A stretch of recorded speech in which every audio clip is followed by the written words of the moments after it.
गुरुदेव भगवान की जय। प्यारे कृष्ण कन्हैया लाल की जय। श्री लिंग महापुराण पूर्व भाग चल रहा है। आज है 43वां अध्याय। शिलाद द्वारा पुत्र नंदिकेश्वर को वेदादि की शिक्षा प्रदान करना।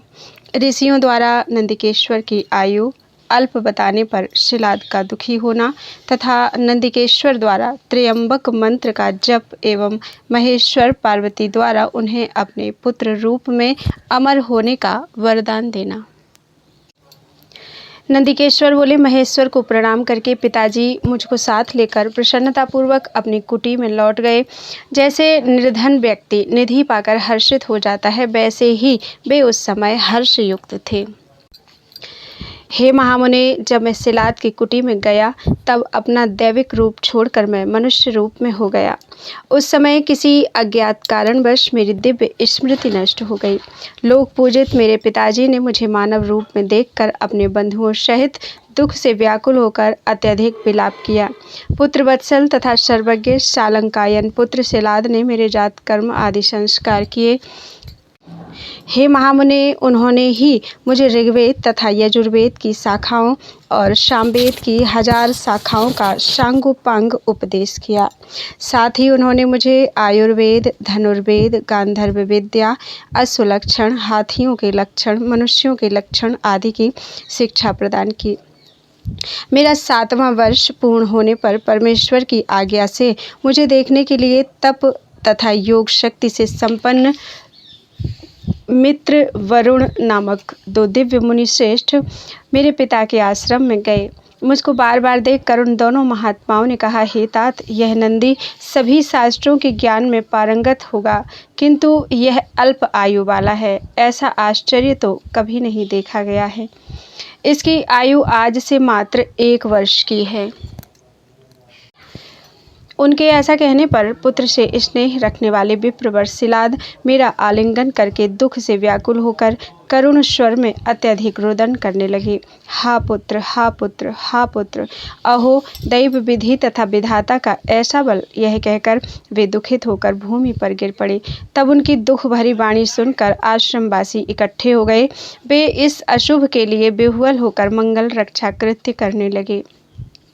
उन्होंने अन्य सभी सामग्रियों सहित मधुलिप्त 10,000 दूर्वा की त्र्यंबक मंत्र से आहुति देकर उमापति त्र्यंबक महादेव को संतुष्ट किया। पिताजी संज्ञा शून्य हो गए। पितामह ने भी बहुत विलाप किया। वे भी चेतना रहित हो मृत की भांति पड़े रहे। मैं मृत्यु से भयभीत हो गया और साक्षात मृतक की भांति भूमि पर पड़े हुए अपने पिता तथा पितामह को शीघ्रतापूर्वक सिर झुकाकर प्रणाम करके एवं उनकी प्रदक्षिणा करके रुद्र जप में संलग्न हो गया। त्रिनेत्र 10 भुजाओं वाले शांत 5 मुखों वाले सदाशिव भगवान त्र्यंबक का अपने हृदय कमल में ध्यान करके मैं जप कर रहा था। तब मैंने देखा कि नदी के पुण्य तट पर मैं स्थित हूँ और अर्ध चंद्रमा को आभूषण के रूप में धारण करने वाले महादेव उमा सहित प्रसन्न होकर प्रकट हुए और मुझसे कहने लगे, हे वत्स, हे नंदिन, हे महाबाहो, तुमको भला मृत्यु से भय कहाँ? मैंने ही उन दिनों विप्रों को भेजा था। तुम मेरे ही समान हो, इसमें संदेह नहीं है। हे वत्स, वास्तव में तुम्हारा यह देह लौकिक नहीं है, यह दिव्य है। हे वत्स, पूर्व में शिलाद देवताओं, मुनियों, सिद्धों, गंधर्वों तथा श्रेष्ठ दानवों ने तुम्हारे जिस शरीर का दर्शन किया था और जिसका पूजन किया था, वह दिव्य था। हे नंदिकेश्वर, संसार का यह स्वभाव है कि सुख दुख बार बार आते रहते हैं। मनुष्यों के लिए स्त्री भोग का परित्याग ही सर्वथा उचित है, ऐसा विवेकी पुरुष कहते हैं। मुझसे ऐसा कहकर महान कष्टों को दूर करने वाले सभी देवताओं के महेश्वर भगवान रुद्र, हर, वृषभ ध्वज तथा परमेश्वर महादेव ने अपने दोनों अत्यंत शुभ हाथों से मुझे स्पर्श किया और उनका मन प्रसन्न हो गया। तदनंतर गणेश्वरों को एवं हिमालय पुत्री पार्वती जी को भली भांति देखकर वे सुरेश्वर महादेव प्रसन्न चित्त होकर मेरी ओर देखने लगे। तुम अपने पिता तथा सुहृदजनों सहित अजर अमर बुढ़ापा रहित दुख से हीन क्षय रहित एवं अव्यय रहोगे। तुम मेरे प्रिय गणेश्वर हो, तुम मेरे समान तेज तथा पराक्रम वाले हो। तुम सदा मेरे इष्ट बनकर सदा मेरे समीप विराजमान रहोगे। तुम मेरे सदृश बलशाली एवं महान योग बल से संपन्न होगे। मुझसे ऐसा कहकर गणों सहित महातेजस्वी वृषभध्वज भगवान महादेव ने कुशेशयमयी अर्थात सतदल कमल से निर्मित अपनी माला उतारकर मेरे कंठ में बांध दी। कंठ में बंधी हुई उस सुंदर माला से मैं 3 नेत्रों वाले तथा 10 भुजाओं वाले दूसरे शंकर के समान हो गया। तत्पश्चात परमेश्वर ने मुझको हाथ से पकड़कर कहा, बोलो, मैं तुम्हें कौन सा उत्तम वर प्रदान करूं। तब उन वृषध्वज ने अपनी जटा में समाहित अति निर्मल जल को हाथ में लेकर कहा, नदी हो जाओ। ऐसा कहकर उन्होंने जल को छोड़ दिया। तब दिव्य जल वाली श्याम जल से परिपूर्ण कमल तथा उत्पल के बनों से युक्त शुभ महानदी बन गई। तदनंतर महादेव ने उस परम सुंदर नदी से कहा, चूंकि तुम जटा के जल से महानदी के रूप में निकली हो, अतः तुम्हारा नाम जटोदका होगा। तुम पवित्र तथा नदियों में श्रेष्ठ होगी। कोई भी मनुष्य तुम्हारे जल में स्नान करके सभी पापों से मुक्त हो जाएगा। तत्पश्चात प्रभु महादेव ने, यह तुम्हारा पुत्र है, ऐसा कहकर मुझ सिलाद तनय को देवी पार्वती के चरणों में डाल दिया।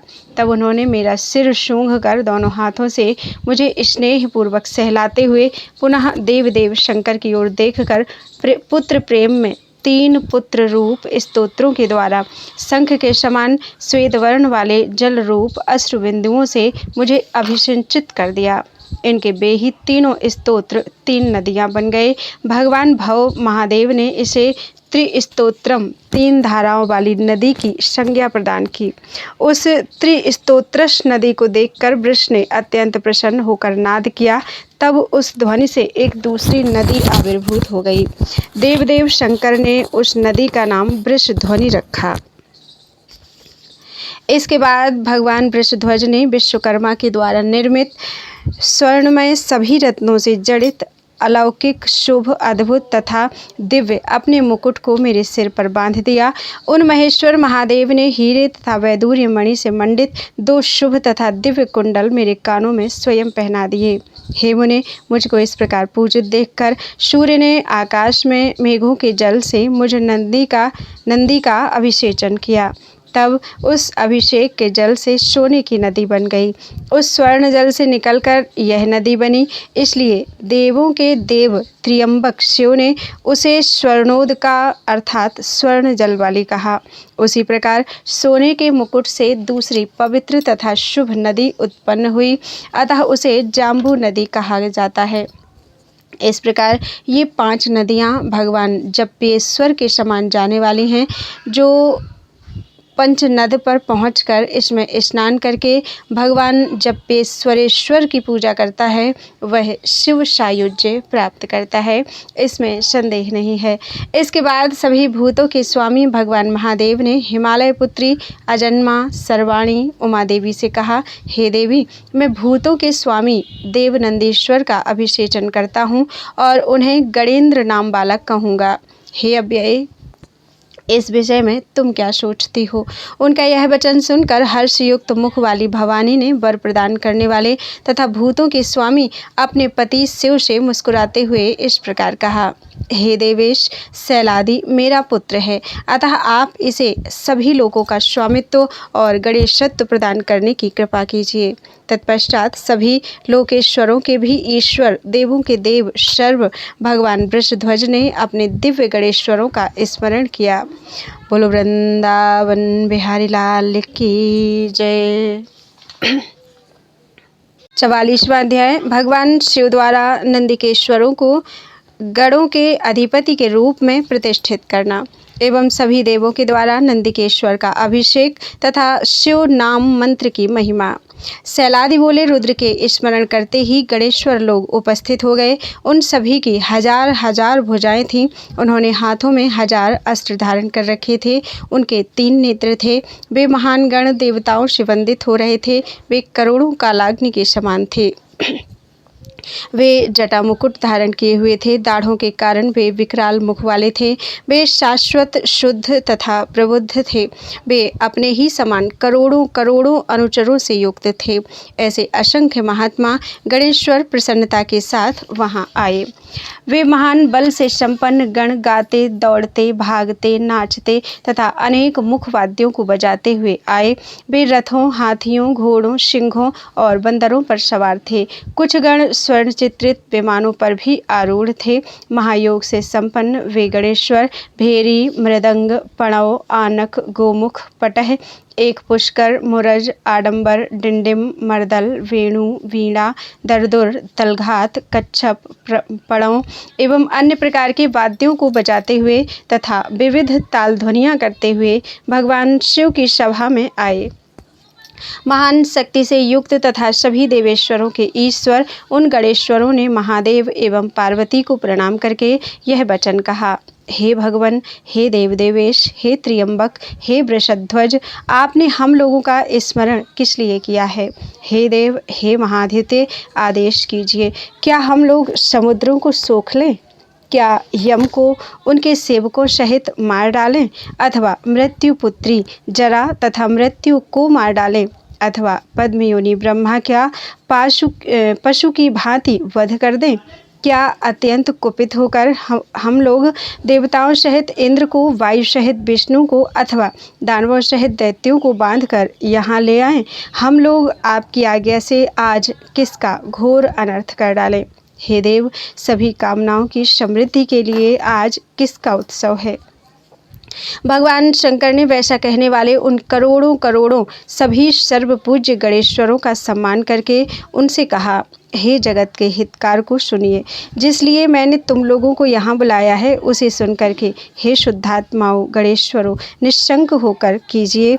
यह नंदी हमारा पुत्र है, यह सभी का ईश्वर है, यह समृद्धिशाली विप्र तुम लोगों का नायक तथा सेनानी है।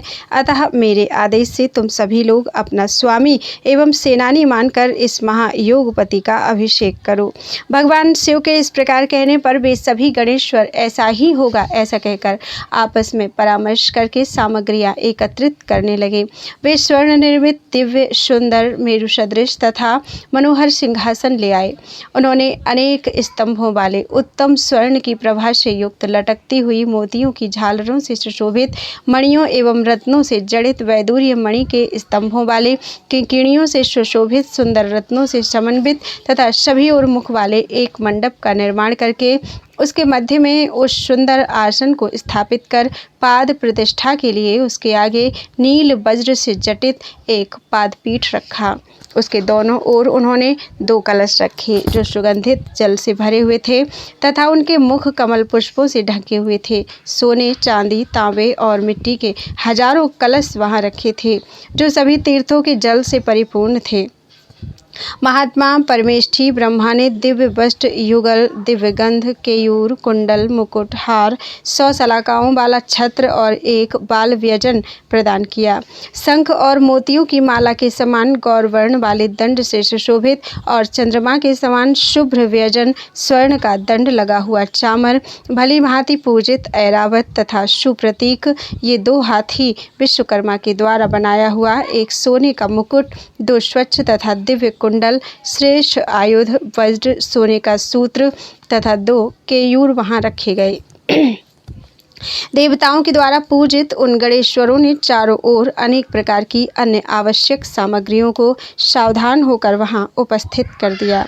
तदनंतर इंद्र सहित विष्णु आदि देवता, मुनिगण, ब्रह्मा, नवब्राह्मण देवताओं सहित सभी लोकपाल भगवान प्रसन्नता पूर्वक वहां आए।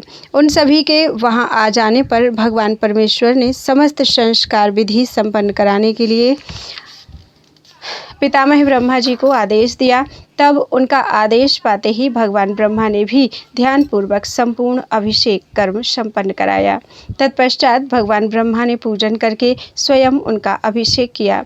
इसके बाद शिव के आदेश से विष्णु ने, फिर इंद्र ने और लोकपालों ने गणेंद्र का विधि पूर्वक अभिषेक किया। तदनंतर ऋषियों तथा पितामह आदि ने उनकी स्तुति की। तब उन सभी के स्तुति कर लेने पर समस्त जगत के स्वामी विष्णु ने सिर पर अंजलि बांधकर एकाग्र चित्त होकर उनकी स्तुति की और हाथ जोड़े हुए झुककर जय जयकार किया। तत्पश्चात सभी गणेश्वरों, देवताओं और असुरों ने भी क्रम से संपूर्ण कृत्य किया। इस प्रकार ब्रह्मा सहित सभी देवताओं के द्वारा उनका अभिषेक तथा स्तवन हो जाने के बाद परमेष्ठी की आज्ञा से उन्होंने विवाह किया। सुयशा नामक मरुतों की पुत्री थी, वह उनकी भार्या हुई। उस सुयशा को चंद्रमा के समान प्रभायुक्त और विशेष शोभा संपन्न एक छत्र भेंट किया गया। हाथों में चामर लिए हुए स्त्रियों से युक्त उस सुयशा को 2 चामर भी प्रदान किए गए। मेरे साथ उसने भी एक अत्यंत सुंदर सिंहासन ग्रहण किया। भगवती महालक्ष्मी ने मुकुट आदि सुंदर आभूषणों से उसे अलंकृत किया। उसे देवी के गले का अति सुंदर हार भी प्राप्त हुआ। वृषेंद्र, श्वेत हाथी, सिंह ध्वज, रथ और चंद्रमंडल के समान प्रभा वाला स्वर्ण छत्र भी भेंट किया गया। अब मेरे समान कहीं भी कोई प्रभु नहीं था। मुझको परिवार सहित लेकर संबंधियों तथा बांधवों को भी साथ लेकर देवी के साथ भगवान महेश्वर वृषभ पर आरूढ़ होकर चल पड़े। तब मेरे तथा गणों के साथ शिव एवं पार्वती को देखकर मुनियों, देवर्षियों, सिद्धों और द्विजों ने शिव की आज्ञा हेतु प्रार्थना की। तत्पश्चात हिमालय की पुत्री के प्रति प्रभु शिव की आज्ञा से नंदी ने उन पूजनीय लोगों के लिए शुभ पाशुपत आज्ञा प्रदान की। तब मुनिश्रेष्ठ नंदी से उस शिव की आज्ञा दीक्षा पाकर वे मुनि लोग शिव भक्त हो गए।